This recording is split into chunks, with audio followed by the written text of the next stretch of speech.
ఎంతోమంది స్టార్ హీరోలకి black busters ఇచ్చినటువంటి పూరికి సొంత కొడుకు అయినటువంటి ఆకాష్కి హిట్ ఇవ్వడం పెద్ద కష్టంగా మారింది. ఆయన ఎంతో కష్టపడి ఇండస్ట్రీకి వచ్చినా ఇప్పటి వరకు కూడా సరైన హిట్ లేదంటే అర్థం చేసుకోవచ్చు. పూరి ఒకప్పుడు స్టార్ ఏమో, బట్ ఇప్పుడు సొంత కొడుకును కూడా స్టార్ని చేయలేకపోతున్నారా అనే విమర్శలు కూడా వస్తున్నాయి. బట్ ఈ టైంలోనే పూరి ఒక అనౌన్స్మెంట్ ఇచ్చారు. ఒక ఏదో బిగ్ ప్రాజెక్ట్ ఒకటి లాంచ్ చేయబోతున్నట్లు ఒక చిన్న ఫోటో సోషల్ మీడియాలో షేర్ చేశారు. మరి పూరితో సినిమా చేసేటువంటి హీరో ఎవరు తెలుసుకుందాం.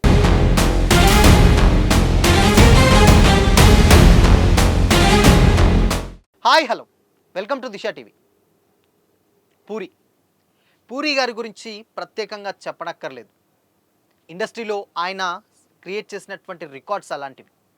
బద్రితో మొదలు పెడితే అమరానవ తమిళమ్మాయి, ఇడియట్ ఇలాంటి చాలా సినిమాలు, పోకిరి, బిజినెస్ మ్యాన్ లాంటి సినిమాలు ఎన్నో కూడా ప్రతి ఒక్క హీరోకి ఒక్కొక్క చెప్పుకోదగినటువంటి సినిమా ఇచ్చారు పూరి గారు.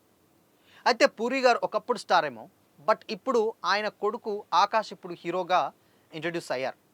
ఎప్పుడైతే హీరోగా ఇంట్రడ్యూస్ అయ్యారో అప్పటి నుంచి పూరి టైం ఏం పెద్ద బాలేదు అనే చెప్తున్నారు. అయితే ఆయన రీసెంట్గా తీసినటువంటి ఆయన ఓన్ ప్రొడక్షన్లో తీసినటువంటి మెహబూబా రొమాంటిక్ సినిమాల్ని కథ రాసి స్క్రీన్ ప్లే చేసినా కానీ ఆ సినిమాలు ఆశించిన స్థాయిలో అయితే ఫలితాన్ని అందించలేకపోయాయి. దాంతో పూరి గారి కొడుకు పరిస్థితి ఏంటా అని కూడా చాలామంది విమర్శలు అయితే వచ్చాయి. బట్ ఇప్పుడు పూరి గారి అబ్బాయి తల్వార్ సినిమాతోటి రాబోతున్నారు. తల్వార్ లుక్ చూస్తే డెఫినెట్గా పక్కా హిట్ కొడతాడే అనే టాక్ కూడా నడుస్తుంది.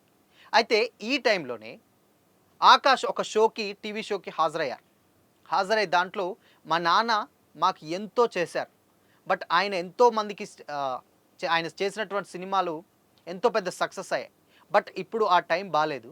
బట్ అయినా కానీ ఇప్పుడున్నటువంటి జనరేషన్స్లో డెఫినెట్గా ఆయన కంబ్యాక్ ఇస్తారు అని కూడా చెప్పారు. అయితే వాళ్ళ నాన్న మీద ఉన్నటువంటి ప్రేమతోటి ఆయన ఆకాష్ పూరి నుంచి వెళ్ళి ఆకాష్ జగన్నాథ్గా కూడా మార్చుకున్నారు. అయితే ఆ షోలోకి అడుగుపెట్టినప్పుడు చిరంజీవి ఆయనకు దేవుడితో సమానం అని కూడా ఆయన చెప్పుకొచ్చారు. చిరంజీవి గారు నాకు దేవుడితో సమానం, నేను ఈ సినిమాని తల్వార్ సినిమాని నేను ఆయనతో కలిసి చూడాలనుకుంటున్నా, ఆయనతో నటించాలనుకున్నటువంటి పెద్ద కోరిక అయితే నాకు లేదు, కానీ ఆయనతోటి ఈ సినిమాని చూసి ఎంజాయ్ చేయాలనుకుంటున్నా, అదే నాకు లైఫ్ టైం అచీవ్మెంట్ అని కూడా ఆయన చెప్పారు. బట్ అయితే ఇక్కడ ఇంకో విషయం ఏంటంటే, మరి పూరి గారితోటి చిరంజీవి గారి సినిమా చేయాలా అని కూడా అడిగితే డెఫినెట్గా అది నాకు సంతోషాన్ని ఇస్తుంది. ఎందుకంటే ఏ డైరెక్టర్ అయినా కానీ చిరంజీవి గారితో సినిమా చేయాలనుకుంటారు. బట్ ఇంకా అలా చేస్తే ఇంకా నాకన్నా ఇంకెవరు పెద్ద హ్యాపీ పర్సన్ ఉండరు అని కూడా చెప్పారు. దాంతో ప్రభాస్ గారిని కూడా గుర్తు చేసుకున్నారు. ఏంటి అని అంటే, రొమాంటిక్ సినిమా టైంలో ఆయన జస్ట్ అసలు వీళ్ళు ప్రమోషన్కి సంబంధించినటువంటి ఎలాంటి ఇన్ఫర్మేషన్ ఇవ్వలేదట, ఏమీ లేదట. బట్ ప్రభాస్ గారే చూసి దాన్ని తెలుసుకొని పూరి గారికి కాల్ చేసి, డెలింగ్ ఈ సినిమాని మనం ప్రమోట్ చేద్దాం, ఎలా చేద్దాం అంటే, ఒక బయట కాదు, ఒక ఇంటర్వ్యూనే ప్లాన్ చేద్దాం అని చెప్పేసి ఒక డే మొత్తం కూడా ఆకాష్కి ఇచ్చారట. సో అది ఆయన అంత పెద్ద బిజీ ఆర్టిస్ట్ అప్పుడు ఉన్నటువంటి టైంలో, ఇంకప్పటికీ సలార్ రిలీజ్ కూడా అవ్వలేదు. ఆ టైంలో నా కోసం ఒక రోజు ఇచ్చారంటే నేను దాన్ని జీవితంలో ఎప్పటికీ మర్చిపోలేను అని కూడా ఆయన చెప్పుకొచ్చారు. అయితే దాని తర్వాత ఇక్కడ విషయం ఏంటంటే, తల్వార్ సినిమా కూడా పాన్ ఇండియా రేంజ్లో, అంటే ఇప్పుడు ఉన్నటువంటి సినిమాలు గతంలో ఆంధ్రపోరితో ఇంట్రడ్యూస్ అయితే ఆయన రొమాంటిక్, మెహబూబా ఈ సినిమాలు చాలానే తీశాడు. బట్ ఎక్కడక్కడ ఎందుకో పెద్దగా వర్కౌట్ అవ్వలేదు. చోర్ బజార్ కూడా తీశారు. చోర్ బజార్ కూడా బాగానే ఆ టైంలో గట్టిగా హిట్ అవుతుంది అనుకున్నారు.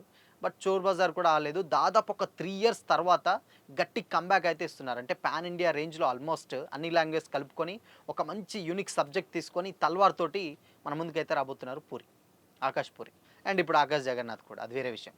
సో అయితే ఇక్కడ ఏంటంటే, పూరి గారు ఇప్పుడు ఒక పోస్టర్ అయితే రిలీజ్ చేశారు. ఏదో ఒక బిగ్ ప్రాజెక్ట్ లాంచ్ చేయబోతున్నట్టు ఒక ఫోటో అయితే సోషల్ మీడియాలో వైరల్గా మారింది. బట్ ఇప్పుడు ఆ హీరో ఎవరు అన్న టాక్ కూడా ఇండస్ట్రీలో నడుస్తుంది. మరి ఇప్పుడు తల్వార్ తర్వాత పూరి గారు చేసేది, అటు విజయ్ సేతుపతి గారితో ఒక స్టోరీ కన్ఫర్మ్ అయింది అన్నారు. నాగార్జున గారికి కూడా వినిపించా అన్నారు. 4 కథలు రాసుకున్నారు. లైగర్, డబుల్ స్మార్ట్ ఫ్లాప్ తర్వాత ఒక 4 కథల తర్వాత 4 కథల్లో ఒకటి నాగార్జున గారికి, ఒకటి విజయ్ సేతుపతి గారు చెప్తే ఇద్దరికి ఓకే అనిపించిందట. బట్ నాగార్జున గారు మాత్రం తన 100వ సినిమాని తమిళ్ డైరెక్టర్ కార్తిక్ ఇచ్చారు, అది వేరే విషయం. మరి ఇక ఉన్నది ఎవరు? విజయ్ సేతుపతి గారి నుంచి పాజిటివ్ రెస్పాన్స్ వచ్చింది. మరి విజయ్ సేతుపతి గారు ఆ సినిమాకు హీరోనా, లేదంటే పూరి గారు వాళ్ళ అబ్బాయినే పెట్టి తీస్తున్నారా అన్న చర్చ కూడా ఉంది.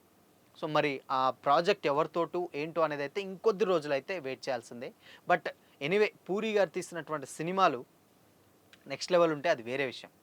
సో ఇప్పటికి కూడా ఆయన డెఫినెట్‌గా కమ్‌బ్యాక్ ఇస్తారు. సో రీసెంట్‌గా కోన వెంకట్ గారు మాట్లాడినట్టు కూడా జరిసింది. ఒక 4 కథల్లో ఇప్పుడున్నటువంటి జనరేషన్స్‌కి 2 చాలా పర్ఫెక్ట్‌గా సింక్ అయితాయట. మరొకటి విజయ్ గారికి, ఇంకోటి ఆకాష్ గారికి ఉన్నదా? లేదా? అనేదైతే తెలీదు. బట్ ఏ హీరో అనేది మాత్రం ఇప్పటివరకైతే రివీల్ చేయలేదు. సో మొత్తంగా ఇప్పుడున్నటువంటి టాక్ ఏంటంటే, సో ఇటుడు పూరి గారి టైం గూడా బాలేదు కాబట్టి తన సొంత కొడుకుతోటే తీసి హిట్ కొడతారు అన్న టాక్ కూడా నడుస్తుంది. సో మరి ఆకాషా హీరో? లేపోతే విజయ్ సేతుపతి గారా? లేపోతే ఇంకెవరన్నా అనేది తెలియాలంటే ఇంకొద్ది రోజులు మాత్రం డెఫినిట్‌గా వెయిట్ చేయాల్సిందే.